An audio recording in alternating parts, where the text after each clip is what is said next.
A Folha de São Paulo está em relação ao marco da internet e aos inquéritos que existem há praticamente 5 anos de fake news no Supremo Tribunal Federal, uma posição claramente contrária.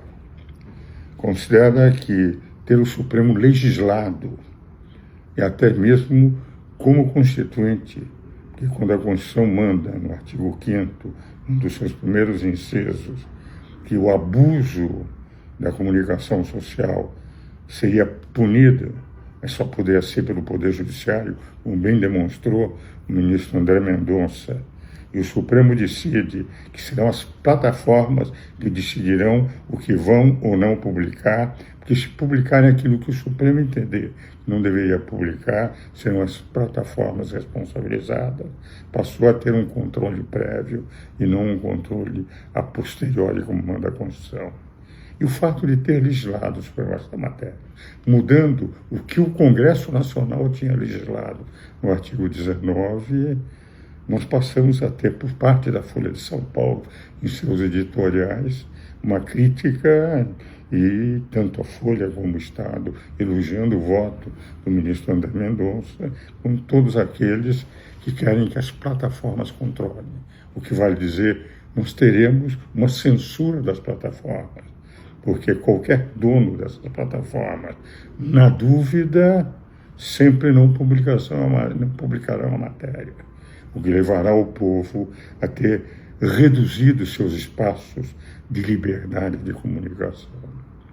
E diz que, na opinião da Folha, nos editoriais da semana passada, nós teríamos possivelmente o caos. E agora vem a Folha de São Paulo a fazer uma nova crítica à Suprema Corte no editorial que apresentou na quarta-feira, no qual diz o seguinte: não se pode permitir um inquérito que está aberto e sendo renovado de 90 em 90 dias sobre fake news, que é um verdadeiro buraco negro. Tudo que matéria que eles entendem que tem que ser examinado entra no inquérito fake news, mesmo que não tenha uma relação direta, mas procurando um elemento de conexão, e o inquérito não termina nunca. E mostra como isso faz um mal enorme à democracia, à Folha de São Paulo, um mal enorme a essa liberdade democrática que nós devemos ter. Eu tenho a impressão, e é isso que eu tenho batido, sempre com respeito devido aos ministros da Suprema Corte, eles têm uma função extremamente relevante, mas não são legisladores.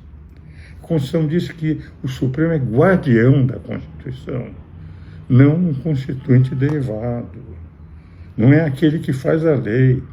Como já também na quarta-feira, as publicações da manifestação do ministro Fachin, quando diz que a função é do Legislativo. Aliás, o ministro Fux diz a mesma coisa. Legislar é função do Legislativo, não é função da Suprema Corte.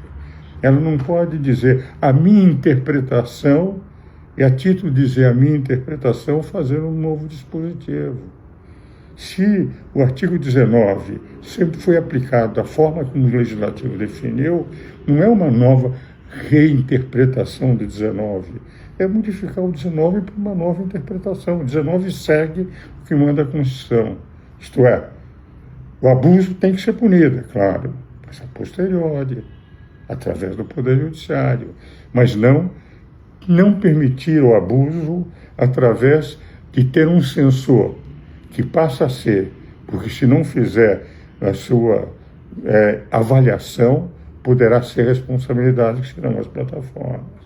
Então, me parece que isto é que os eminentes ministros da Suprema Corte, todos os senhores sabem que é o meu estilo de não atacar pessoas, principalmente os ministros que têm uma cultura jurídica, uma idoneidade que eu nunca pus em dúvida, a minha divergência em relação às decisões, que raciocinasse. A verdadeira defesa do Estado democrático de direito é aquela em que se dê a liberdade de expressão e se puna os abusos posteriormente. mas não se impeça os abusos, impedindo que se apresente as manifestações.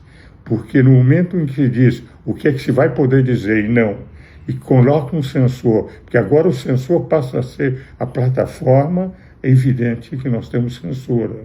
Uma censura aposta por aqueles que têm medo de serem responsabilizados.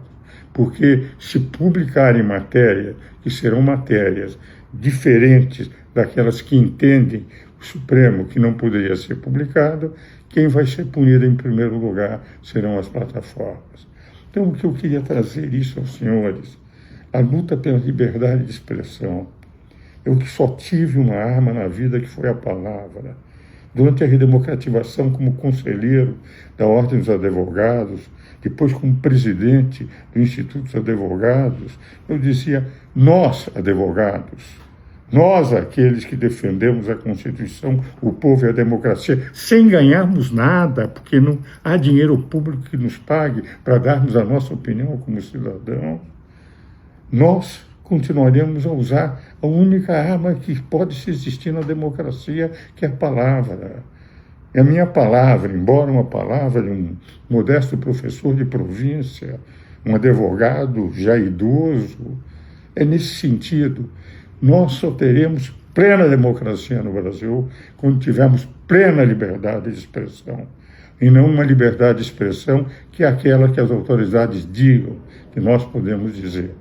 Quando nós somos obrigados a dizer e pensar rigorosamente como pensam as autoridades, o direito de oposição, o direito de contestação desaparece numa democracia.